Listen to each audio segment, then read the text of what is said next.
For today's music business tip, I'm going to be answering the question, should an artist give a manager power of attorney? Now, make sure you watch until the end because the answer might surprise you.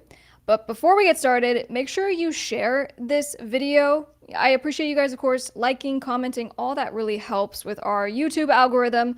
But when you actually share this directly with another artist, it's going to help because word of mouth is the most powerful way to share out the content. I do all the content on this channel for free because I want to help artists. I want to help artists starting their own record labels and basically everyone in between who's trying to figure out how the music business works, how to stay legally protected. So if you could, I would appreciate it so much. I love your guys' faces. So let's jump into it. What is power of attorney? You're probably, asking the question, you probably clicked on this video because you saw there's language in your contract that says manager gets power of attorney.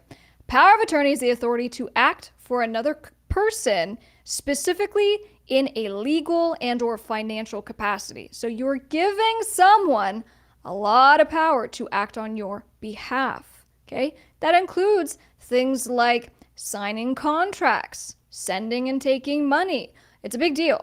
So that's why I think people can get a little concerned when they see in their contract, manager, who you probably don't know, new manager is going to have power of attorney over you.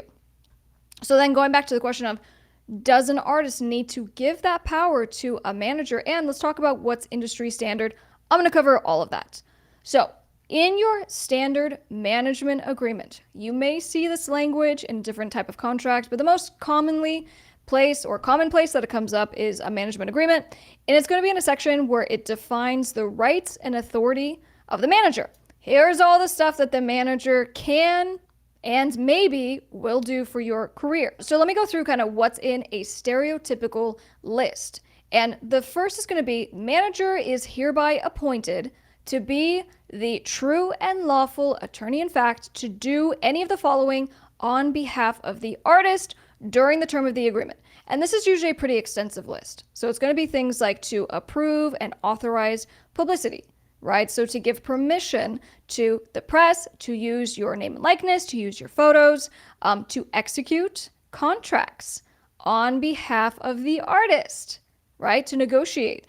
I'll tell you what, for a lot of, and I won't say just big artists, right? The big famous artists that, my law office works with, but it's pretty common that we would deal with the manager for a lot of what's going on with contract negotiation and the transactional component. Oftentimes, this is a job that artists do want to hand off because, they're busy, right? Artists are making music, they're doing the creative stuff. And so if you have a manager that you trust, the manager often will step in and take over the job of negotiating and getting the contract signed. But that includes that the manager is signing the contract on your behalf, okay? So then continuing on, it's going to be things like to demand for, sue, collect, recover monies, right? So to actually even sue on your behalf. So we're getting more into operations. The manager is there to make your life easier.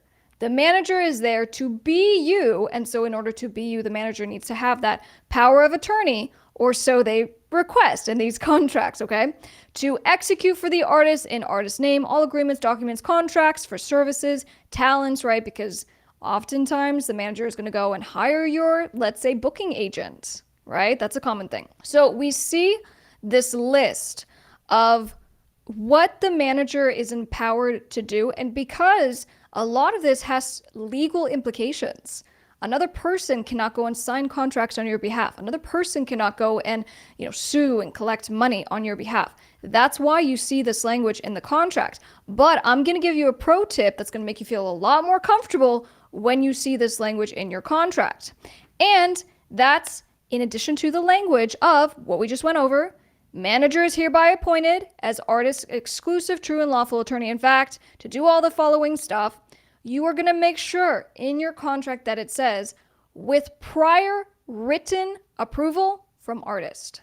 Okay, so in every instance of your manager doing something on your behalf, you need to make sure that it says in the contract specifically that the manager has to get not only your approval, okay, so you know what's happening in your career, which you need to know, but you need to make sure it's actually in writing. Because if it's just, you have verbal, oh, I thought I called you, I did call you, it gets a lot more tricky to actually document. So the good thing, written approval, it can be text messages, it can be emails. It's not going to slow down the process of what you guys are trying to do, but you need to make sure it is in writing in case something happens. And in case now the manager is taking action, which has happened many a times, that the manager starts doing stuff without your consent. Okay? So for my pro tip, never ever feel like you are in this passive position and the manager's going to come and make you a big star, which is what a lot of managers are going to sell you. A lot of them are lying. Either way, even if you get a badass manager who has represented some of the most badass artists and you're so excited to work with that person, you should never be in a position where you don't know what is going on with your career, that you are not giving your prior written approval and permission for the manager to do these things on your behalf. And that's why I specifically wanted to cover this. Now, as far as the free management agreement that I have, the reason I specifically am mentioning this is because if you go to a law office, you're going to pay like $1,000 to get your management contract. I have it for you for free. And it has all that language that I just described for you. And it comes with my $25 book, which you probably can get even cheaper through Amazon if you just get Kindle or something. But in any case, get the contract as, the template. And then with the book, you get all the additional contracts that you need to stay legally protected in your music career. But make sure that if you don't get the contract, if you don't get that free template, if you have a separate agreement that you're using, just make sure you have that prior written approval language in your agreement.